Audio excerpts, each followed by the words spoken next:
Donc les amis, je vous invite à partager en masse tout le contenu que j'avais sur le sujet pour convaincre et forcer cet enculé de merde de Michael B. Jordan et ses potes de merde d'Hollywood de ne surtout pas adapter en live-action remake et Princesse Mononoke de Hayao Miyazaki de 1997 des studios Ghibli. Donc, si il ne faut pas adapter en live-action ou en remake, etc. de quelque manière, Princesse Mononoke, qui est déjà la synthèse même de l'animation de base, de la synthèse même du genre de l'animation au cinéma, en termes de thématique et en termes artistiques. Bah ça doit être pareil également pour le reste des studios Ghibli. Parce que Miyazaki et son producteur, leur maître mot, c'était de ne surtout pas faire de suite à leurs films. Je rappelle que dans l'entièreté de leurs films, de leur studio, que ce soit avec Isao Takahata, que ce soit avec le fils de Hayao Miyazaki qui avait fait Les Contes de Terre-Mère, que ce soit aussi avec d'autres réalisateurs, par rapport à l'aspect même du studio en lui-même en termes artistiques, pour information, autant vous le dire franchement.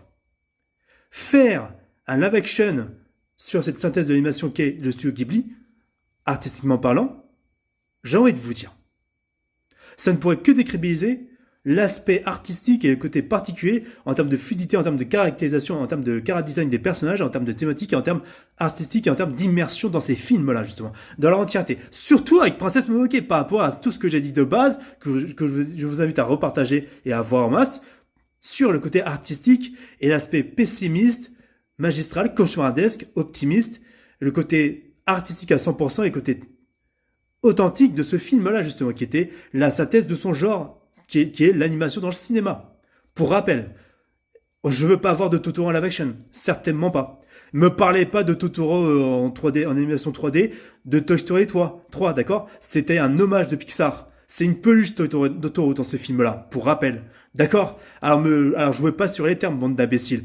Là, vous allez me dire, oui, mais ils ont fait Nausicaa, les Japonais, ils ont fait un live action chez eux. Ouais, d'accord, ouais.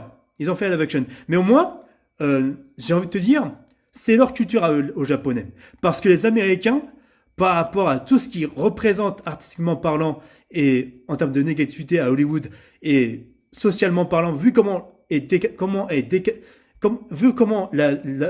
l'Occident est de manière décadente en termes de mentalité, vous imaginez vraiment que leur plus gros symbole religieux des studios Ghibli, qui est Princesse Mononoke en termes artistiques, en termes de ce qu'il y a dedans, comme le Shishigami, le dieu ciel, l'esprit de la forêt, dans ce film-là qui a un aspect très religieux et très discret par rapport à la culture religieuse aux Japonais, franchement, autant vous le dire franchement, ce serait un blasphème de toucher à ça et en faire une copie indigeste et informe, avec aussi une allusion à l'intelligence artificielle, vu le contexte comme ça, tu vois.